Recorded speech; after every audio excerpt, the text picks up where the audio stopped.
Hey, what's up mga kasawer? So, welcome to my channel. So, ngayon mga kasawer, panibagong video na naman gagawin natin ngayon. Panibagong tutorial. So, ito kasi yung mga tutorial natin. Nahihirapan ako mag-edit pag sa tutorial sa pagsiservice natin mga kasawer kasi masyadong matagal. Mas maganda yung hindi, mga kasawer, hindi service kasi medyo madali-daling i-edit. So, ngayon, meron ako ritong Seroba 4 threads. Ituturo ko sa inyo mga kasawer ngayon kung paano mag-timing ng overlock o paano maglagay ng looper sa overlock. So panoorin nyo ito mga kasawer. So nga pala, bago natin umpisahan yan, kung bago ka lang dito sa channel ko, subscribe mo na ako.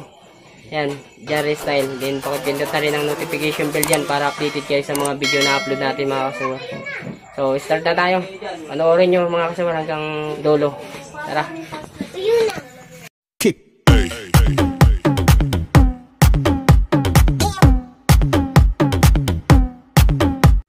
So ito yung gagawin natin ngayon mga kasuwer. Ita-timing natin. So bali may dalawang looper dito na hindi ko na ikabit. Ayan siya, yung dalawang looper na ikakabit natin. So panoorin nyo ito mga kasuwer kung paano natin i-timing tong overlock na to. Tara. So ayan siya mga kasuwer, nabuksan na natin. So bago natin yang gawin, dapat ang una nyan, nakasinter dapat yung karayom sa plato o sa throat plate nya. Tatanggalin natin to tsaka ito para makita nyo ng maliwanag o maayos. So ayan, nakasinter naman siya. So tatanggalin na natin. Nga pala mga kasuwar, bago natin to ikabit itong dalawang looper na to, ayan. Dito pa lang ituturo ko muna sa inyo mga kasuwar kung ano yung talaga yung dapat paglagay nito. Dapat dito mga kasuwar, pag nailagay na natin dito, dapat ito nakaganyan siya. Dapat dikit siya rito mga kasuwar. Yan, dapat nakaganyan siya. Yan. Dahil pag ganyan, pag angat, yan yung timing yan sa dalawang looper. Pag naikabit na natin dun, hindi siya nakaganyan, malayo siya, hindi siya nakaganito, hindi ganyan. Dapat nakaganyan yung tama. Nakaganyan yung tama mga kasuwer. Nakikita nyo itong pag ano, no? Yan. Yan, dapat dito lang. Yan. Dapat parang karayom lang din yung pag timing sa karayom. Hindi siya dikit na dikit. Yan. Kahibla lang din ng papel. Hindi siya dapat ganyan, ha. Dapat dito. Nakaganyan. So ilalagay na natin to. Ikakabit na natin itong dalawang looper. So tatanggalin ko muna to. Tapos itong blade holder nya para makita nyo ng malinaw mga kasuwer.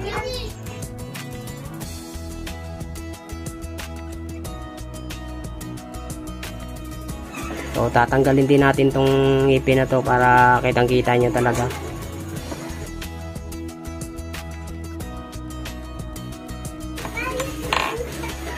Siya na kasi gamit ito kaya medyo marumi. Ito yung needle guard nya. Needle guide, needle guard, parehas lang yan. Oh, ayan oh. Nako, malayo pala yung yung timing ng needle holder nya. Ayan mga kasuwar, yung timing ng needle holder nya. Lihis. Ito matama rito. Matama sa needle guard. So ito kaagad yung problema. So ito muna nga ayusin natin. Kasi minsan ganyan din. Minsan pagpaktaw. So luluwagan lang natin to rito. Ayan. Luluwagan lang natin dyan. Nakaganyan kasi siya mga kasuwaro. Slant. Dapat naka-straight siya. Dapat nakaganyan. So puti lang natin pakaliwa. Naluwagan na natin. Gamit tayo ng long nose. Ikutin natin pa kaliwa. Ganon. Kasi tumatama yung mga dito mga kasuwaro sa needle guard. Ayan, pantay na siya, straight na siya. Ikpitan na natin siya ngayon. So ayun mga kasuwaro, nakikita nyo siya, hindi na siya sumasabit dito. Ayan. Ito kasi yung needle guard niya. Nakikita nyo to. Pwede itong itulak mo papunta rito. Ayan. So, luwagan ko lang yan. Pwede itong papuntahin mo rito. Ayan. Ayan. Nakikita nyo, maluwag siya. Ayan. So, mamaya natin ipakita sa inyo kung anong halaga niyan. Kita lang natin ng bahagya. So, ngayon, kakabit na natin to.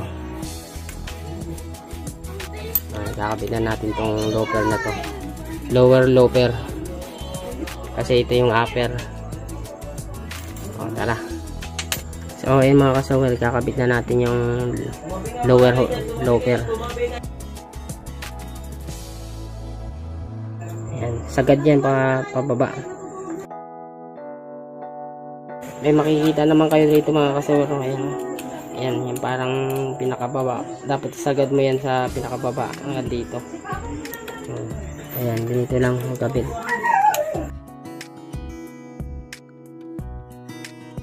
Ayan, kailangan lapat na lapat yung mga kasawer. Then ito, ayan, magkabit na natin yan dyan. Ayan, dapat nakaganito.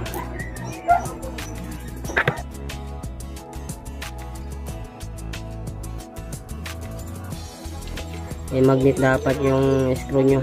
Ayan, maluwag siya. Dapat nakasagad yan mga kasawara. Nakasagad siya. Ayan, dapat nakaganyan din siya. Ayan. Ipitan natin lang ba? Ipitan na natin kasi fix na yan. Dapat nakalapat siya mga kasawara. Ayan. Saka na natin to ilagay. Ay tatiming muna natin to. Dito muna tayo sa babaan eh. Ayan o. So yung mga kasawer, tatiming na natin ano. Oh, nakikita nyo wala siya sa timing mga kasawer. Ayan o. Masyadong hindi siya eye to eye.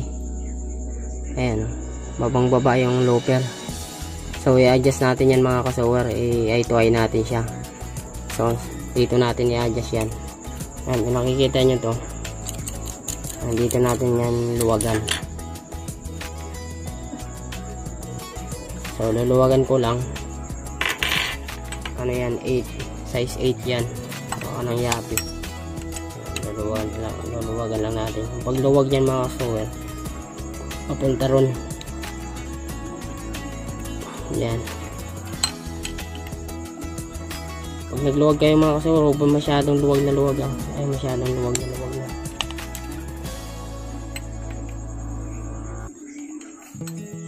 Oh, ayan. So, ayan, maluwag na siya mga kasawar. Ayan. Ayan o. So, ayan, naluwagan na natin mga kasawar. So, yung handwheel mga kasawar, papunta doon ha. Papunta doon yung ikot. Ayan siya o. Maluwag na. So i-eye to eye ko lang siya mga kasawer.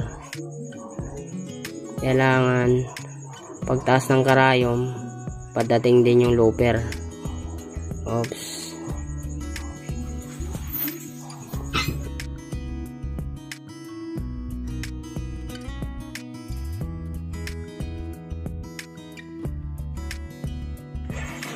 So ayan na siya mga kasawer.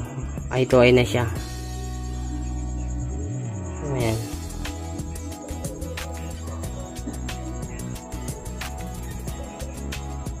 Ayan. So, check natin ulit. Sulot ko yung sinulid mga kasawar. Tingnan nyo ha. Dapat yan tagos.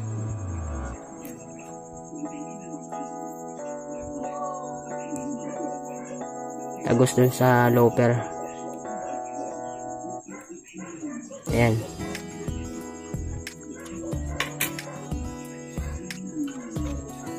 So, ayun siya mga kasawar. Ayan. Kailangan tagos. Ganun lang yung pag-eye to eye niyan. Ganyan lang pag-timing.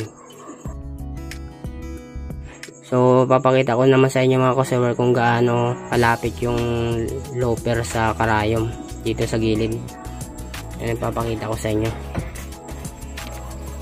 Ayan mga ka-sewer, ang pagitan yan mga ka-sewer, hindi siya talaga totaling dikit na dikit. Kahibla lang ng papel yan mga ka-sewer.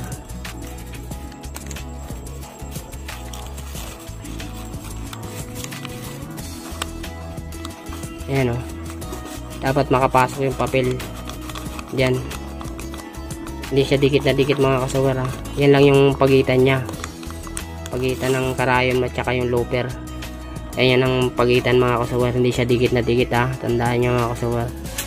So higpitan na natin dito. So higpitan lang natin mga ka-sewer. Ito. Ang paghigpit niya, nawakan mo rin to. Yung looper para hindi na magalaw. Dandahan lang muna para making sure na hindi siya magalaw. Hindi na siya. Nahipitan na natin.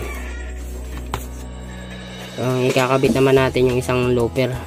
Yung upper. Ito na yung ikakabit natin. So, ang pagkabit niya mga ka-sewer, dito. Ganyan. Luwagan nyo muna ang mga ka-sewer bago nyo ipasok yan. So, dito muna kayo mag-timing yan mga ka-sewer. Ayan dito. Dito kayo mag-timing yan. Yung pinakita ko sa inyo kanina. Ayan, tingnan nyo yan. Dapat to nakaganyan. Yung kanina, pinakita ko sa inyo ganyan ang pag-timing dyan. Ganun din mga ka-sewer. Hindi siya dikit na dikit mga ka-sewer.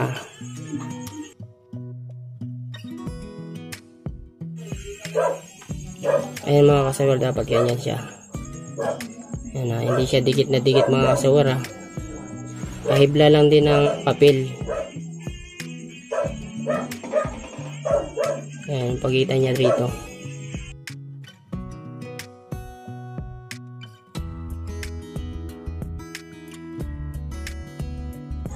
Pagdating naman dito,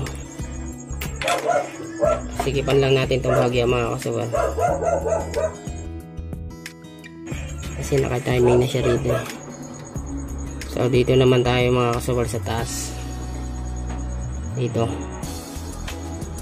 Ayan, kailangan ito, yung looper na to, dapat naka ano to ng mga 1/4 o 3/8 ang ano niya, lagpas ng karayom mga ka-sewer. Ayan, kailangan nakaganyan sa likod siya mga ka-sewer. Yung hindi siya sumasayad sa looper yung karayom mga ka-sewer. So pakita ko sa inyo mga ka-sewer. Dito muna tayo. Ay tuway siya rito.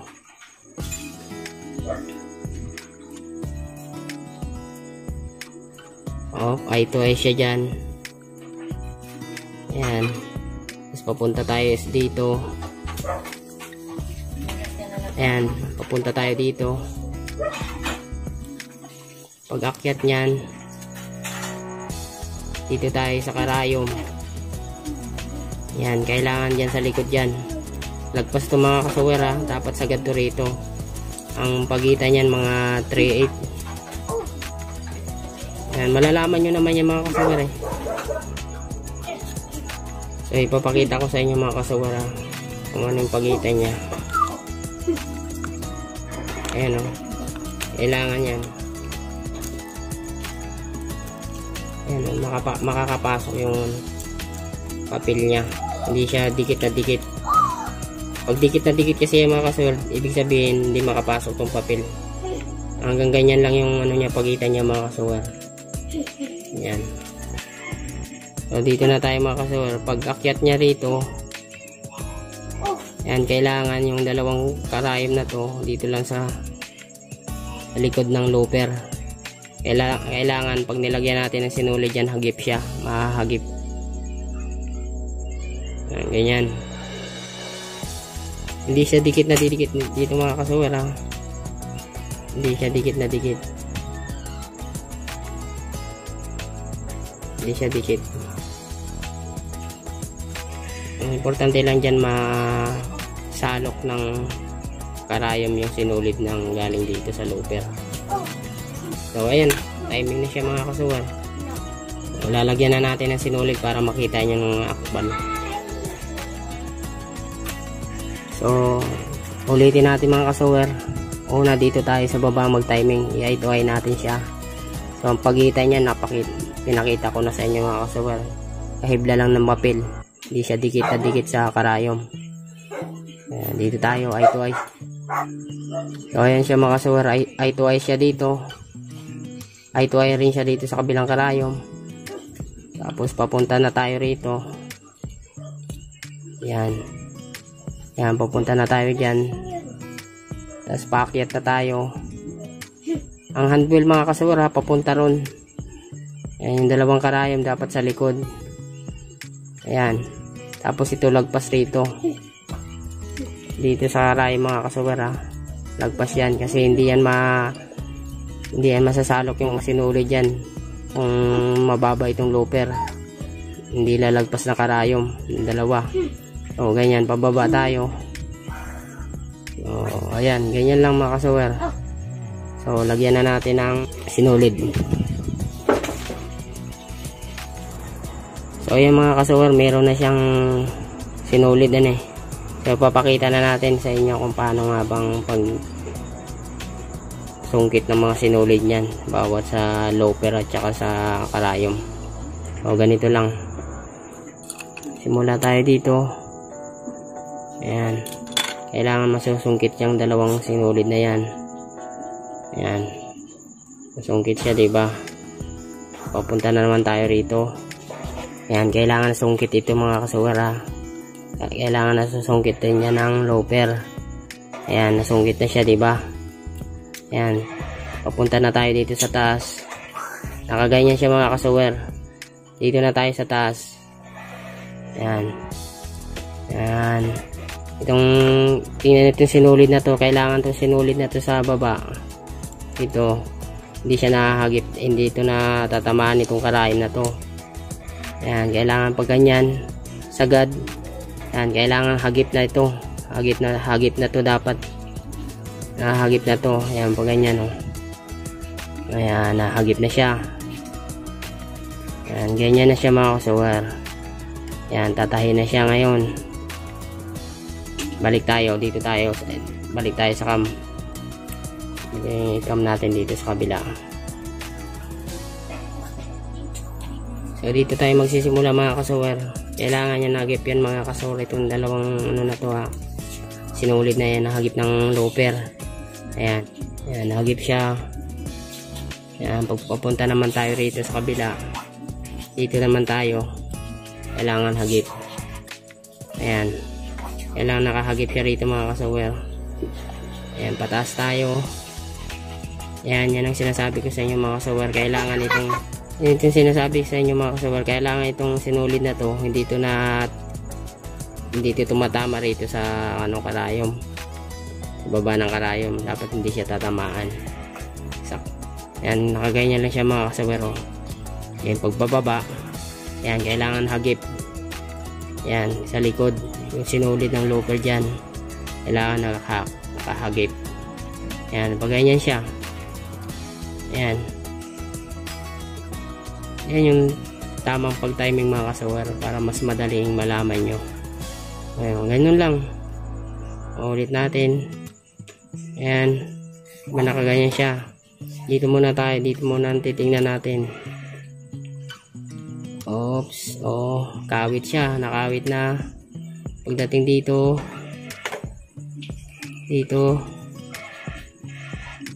kawit na siya, kawit na rin yung sinulid. Pagdating sa taas, ayan, kawit na rin siya mga kasuwar dito. Ayan, sa pinaka dito niya, oh, makikita nyo, nakakawit siya. Ayan, ano lang mga kasuwar, kailangan nakakawit yan. Huwag yung unang pagganyan natin tatamaan kagad ng karayom dito sa pinakababa ng karayom, yung itong sinulid na to. Mali ang timing nun, kailangan mo itong ibaba. Pero pag sabi ko nga sa inyo mga kasuwar, pag na-timing nyo na rito sa baba, Yan, pag na-timean nyo na rito, pagdating nyo rito, ayos na yun mga kasawer. Depende lang kung mali ang looper ng ikabit nyo. Ayan o, nakikita nyo ito. Ayan o. Ayan. Ganyan siya. Tapos sagip. Ayan. Ganyan lang mga kasawer. Sana nasundan nyo mga kasawer yung ngayon. Tapos na nating i-timing lahat. Naka-timing na sila. Siyempre, double check natin. Higpitan natin yan. Hawakan natin to. Baka magbago. Sa needle guard naman tayo mga kasawer. Katulad nito. Dito naman tayo mga kasawer kung ano yung kaalaga nitong needle guard na to. Yan. Pag sa tingin nyo na dumikit siya mga kasawer dito sa looper, pwede nyo itong i-adjust mga kasawer papunta rito. Ito. Itong needle holder na to, ay needle guard na to. Pwede nyo siyang idikit papunta rito para hindi siya tumama rito mga kasawer sa looper na hindi sila magkadikit. Yan. Luluwagan nyo siya lang dito. May tornilyo naman siya. Kasi importante rin naman yan eh. Yan ang, kasi guard nga. Ang protector ng ano yan. Karayom. Ayan o. Dikit na dikit dito siya mga kasawer. Gawa nung pag tinulak ko yan papunta ron, ibig sabihin didikit dito sa looper yung karayom. Kaya siya dito dikit siya. Pero wala namang problema yan mga kasawer. Hindi naman tatakbo yan na papunta sa iyo, kundi papunta yan talaga doon, yung ikot niya papunta doon, pabak. So ito namang isang needle guard nilalagay natin. Ayan, kinabit ko lang yung isang needle guard na tinanggal natin. Mahalaga rin yan yung mga kasawer. Ayan, kung nakikita nyo, tumama siya, sumubra. Tumama siya rito, magdikit, nakadikit sila. So, just tulak natin papunta rito. Yan. Kailangan hindi siya naiipit dito mga kasawer. Yung karayom niya, hindi siya naiipit nitong dalawang guard na to. Yan. Ganyan lang ang pag-ano ng needle guard.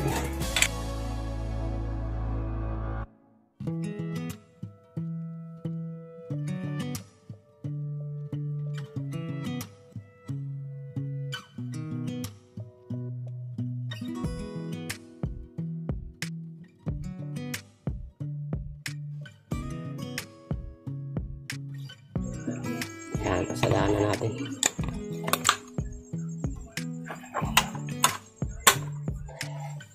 So ayan mga kasawer, susubukan na natin para maipidensya tayo.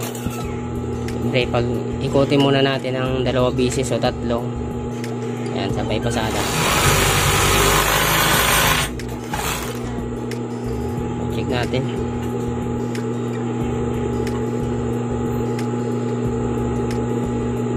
Medyo malapad yung gauge mga kasawer.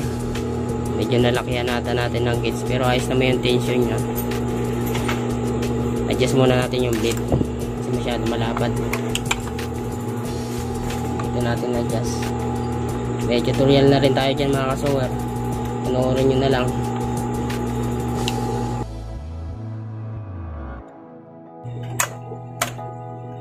Ulit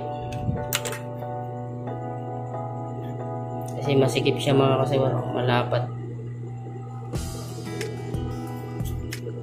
Puro cotton kasi ang nilagay ko mga kasawer para makita niya ng gusto. Ayan, ayos na siya mga kasawer. Ayan, tension niya.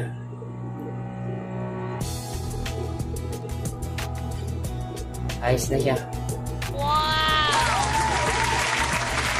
So ganun lang mga kasawer. So ayun mga kasawer, nakita nyo naman kung paano natin inayos paano yung tamang pag-timing mga kasawer. Mahalaga to sa inyo mga kasawer, kaya like and share nyo to mga kasawer para makarating sa kapwa natin mananahi na mga beginners sa pananahi. Yan, sana na nasundan nyo yung tutorial natin ngayon mga kasawer. Nakita nyo naman, ginawa ko talaga ng paraan para masundan nyo ng maayos, para malinaw sa panood nyo. So sana tinapos nyo ito mga kasuwer para matutunan nyo ng maigi mga kasuwer kung paano pag-timing ng tama. So ayun, shoutout nga pala dyan kay Ma'am AJ Jo. Yan siya yung nag-chat sa akin para magawan ko rin ng tutorial to mga kasuwer, kasi bilib din ako sa kanya dahil talagang matyaga siya mga likot mga kasuwer. Kaya sabi ko sa kanya gagawin ko ng tutorial yan para sa'yo. So shoutout Ma'am AJ Jo. Ayan. Sana masundan mo itong video natin ngayon. So hanggang dito na lang mga kasuwer.